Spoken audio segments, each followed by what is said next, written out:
Olá, futuros programadores de interface. Na aula passada, vocês concluíram o conhecimento de seletores. Nesta aula, vocês aprenderão sobre o efeito cascata. Mesmo numa folha de estilo simples, moderada, aqui como essa que nós criamos, é possível que duas ou mais regras selecionem o mesmo elemento. A CSS ela trata desses conflitos por meio do processo conhecido aqui como cascata. Então, deixa eu ser mais específico aqui para vocês. Eu poderia, eventualmente, criar um estilo para ser aplicado aqui no nosso parágrafo. Então, esse seletor está sendo aplicado aqui a todo o parágrafo e, eventualmente, nós poderíamos criar um outro seletor que seja aplicado ao parágrafo que está dentro de uma div. E aqui colocar uma outra cor nesse parágrafo. Agora percebam o seguinte, independente da ordem que eu coloque aqui essas regras, ele sempre vai pegar esta regra aqui de cima. Por algum motivo, o browser entendeu que esta regra é mais importante do que essa. E é exatamente o cálculo do que é mais importante é que se dá aqui no efeito cascata, né? Então, o que é considerado no efeito cascata? Quais são as folhas de estilo consideradas aqui no efeito cascata? Então, originalmente, nós temos três fontes distintas de folhas de estilo. Tá? Nós temos as folhas de estilo do autor, que é exatamente você, programador de interface, que está construindo esse CSS para aplicar a sua página. Nós temos as folhas de estilo do usuário, exatamente, do usuário. O usuário ele pode construir a sua própria folha de estilo e vincular ao browser. Cada browser tem uma forma diferente de vincular uma folha de estilo do usuário. E, por fim, nós temos a folha de estilo do próprio browser. Se nós removermos aqui o nosso estilo, nós vamos ver aqui o efeito aplicado da folha de estilo do browser. Então, nós temos essas três fontes distintas de folha de estilo.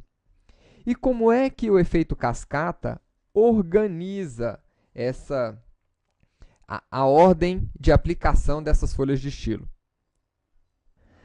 A cascata ela vai funcionar atribuindo uma importância a cada regra, como nós já vimos.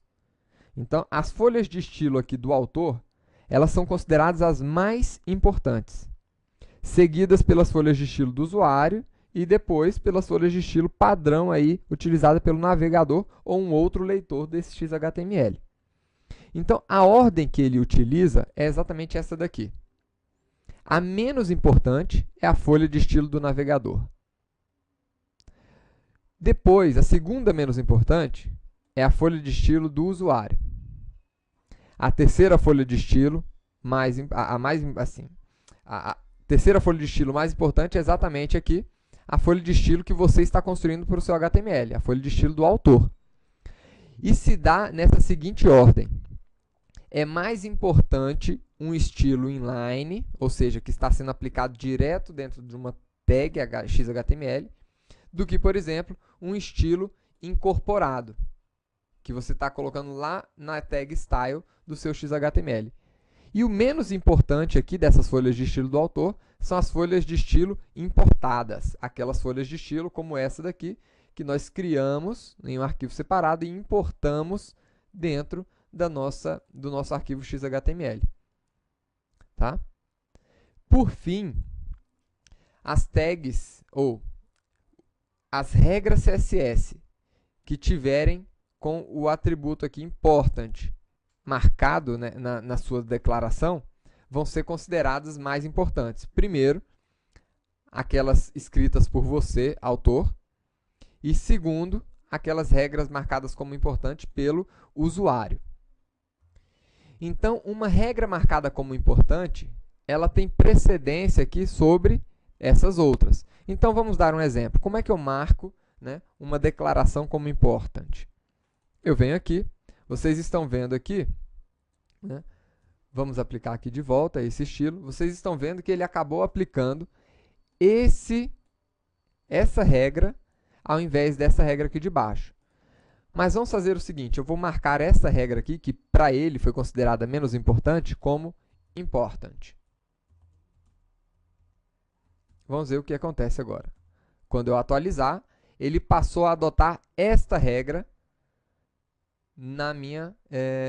no meu código XHTML. Então, esta tag aqui, este valor important, associado aqui ao valor de uma declaração, ele confere a essa declaração um peso muito maior do que as outras especificidades aqui que a gente viu. Então, a ordem de marcação, a ordem de aplicação dos estilos, ou das minhas folhas de estilo, são essas aqui, como vocês viram. Da menos importante, a folha do navegador, até a mais importante, as folhas, né, que estão marcadas como important. Aliás, as declarações marcadas como important. Né? Em nível de folha, a folha do navegador, depois a folha do usuário e a folha do autor é a mais importante. Então, após ordenar as folhas de estilo nessa sequência que foi apresentada para vocês, será feita o cálculo da especificidade. O que é isso? As regras elas vão ser, então, ordenadas pelo grau de especificidade do seletor. As regras com os seletores mais específicos sobrescrevem aquelas com os menos específicos. Se duas regras tiverem o mesmo grau de especificidade, a última é que vai ser definida como precedente, ela vai ser definida como mais importante. Então, como é que a gente calcula essa especificidade? Para calcular o grau da especificidade de uma regra, a gente vai atribuir a cada tipo de seletor um valor numérico. Tá? A especificidade de uma regra ela vai ser calculada somando-se o valor de cada um dos seletores. Tá bom? Então, a especificidade de um seletor ela vai ser dividida aqui em 4 níveis constituintes. Níveis A, B, C e D. Então, o A ele vai se dar aqui calculando, aliás, não é nem calculando, seria o estilo inline. Então, para esse estilo, a gente confere aqui o valor 1. Né? O nível B seria o número total de seletores do tipo ID. Então, se eu tiver 2 seletores ID, eu colocaria o número 2 aqui, por exemplo. O nível C seria o número de classes, pseudoclasses ou atributos que existem aqui no meu seletor. Né? E no nível D, o número de elementos ou seletores do tipo elemento e seletores do tipo pseudoelementos. Tá? Como é que a gente calcula isso aqui? Vamos dar um exemplo mais prático. Imagine que eu tenho aqui uma regra P, né? Ou seja, essa regra P aqui vai ter qual peso? Né? Ela tem quantos elementos inline? No caso, se eu estiver aplicando isso numa folha de estilo? Nenhum. Né? Tem quantos elementos do tipo ID? Nenhum. Tem quantos elementos aqui do tipo classe? Nenhum. Tem quantos elementos aqui do tipo... Quantos seletores do tipo elemento? 1. Então, a especificidade aqui desta regra é 0001. Essa é a especificidade dele. Vamos pegar um outro exemplo. Se eu tivesse aqui div P, então, a especificidade desse cara aqui seria quantos elementos do tipo inline? Nenhum. Né? Do tipo ID? Nenhum. Do tipo classe? Nenhum. E quantos do tipo elemento? 2. Então, a especificidade aqui é 2. Agora, imagine que a gente tivesse um outro aqui. P intro. Nesse caso, nós não temos também nenhum elemento do tipo inline, nenhum elemento do tipo ID, mas eu tenho um elemento do tipo classe. Olha aqui. Eu tenho uma classe aqui, intro. Então, teria uma classe aqui e um elemento do tipo elemento, que é o P. Então, a minha especificidade aqui seria 11, ou seja, seria aqui maior do que todas essas outras aqui. Vamos colocar aqui. Essa aqui tem especificidade 1, essa aqui especificidade 2, e essa daqui especificidade 11, ou seja, o peso dessa aqui é muito maior. E se a gente tivesse aqui, por exemplo, um head, né? Imagina que ou topo aqui, menu. Imagina que a gente tivesse construído um menu dentro de uma div e colocamos a div com o ID, né, menu. E estamos criando essa regra aqui para aplicar nesse menu. Quantos estilos inline? Nenhum, né? Mas quantos estilos do tipo ID eu tenho? Tenho um. E não vou ter nenhum do tipo classe ou do tipo elemento, então 0 e 0. E aqui no caso, o meu seletor vai ter um peso aqui, uma especificidade de 100. E é assim que a gente calcula.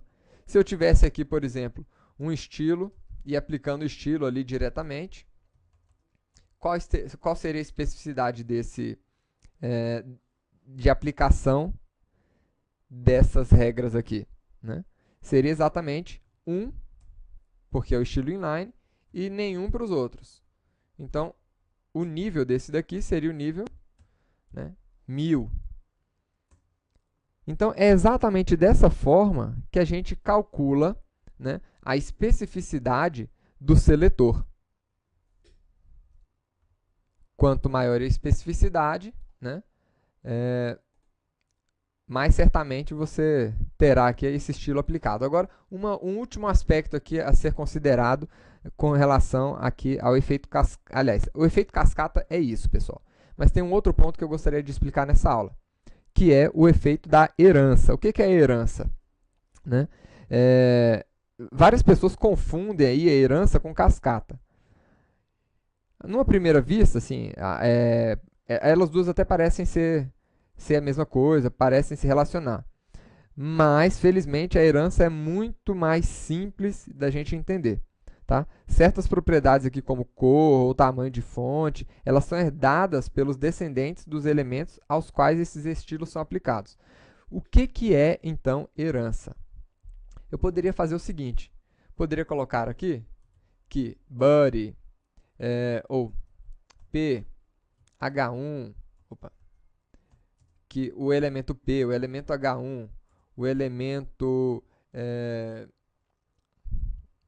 H2, enfim, esses elementos aqui, todos eles vão receber a cor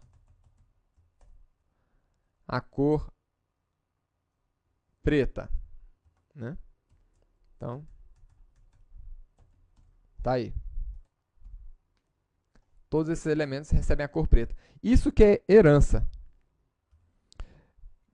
Aliás, desculpa, pessoal. O que eu estou querendo dizer aqui? Nós poderíamos estar agrupando aqui esses seletores, né? Colocar aqui um L, LI, enfim. A gente poderia criar um agrupamento de vários seletores aqui para poder receber esse estilo. Mas eu poderia simplesmente fazer o seguinte, falar que o body recebe a cor preta. O que isso significa? Significa que todos os outros elementos dentro da tag body vão acabar herdando essa mesma propriedade. Isso que é a herança. Então, nesta aula, vocês aprenderam um pouco sobre herança e sobre o efeito cascata. Até a próxima aula, pessoal!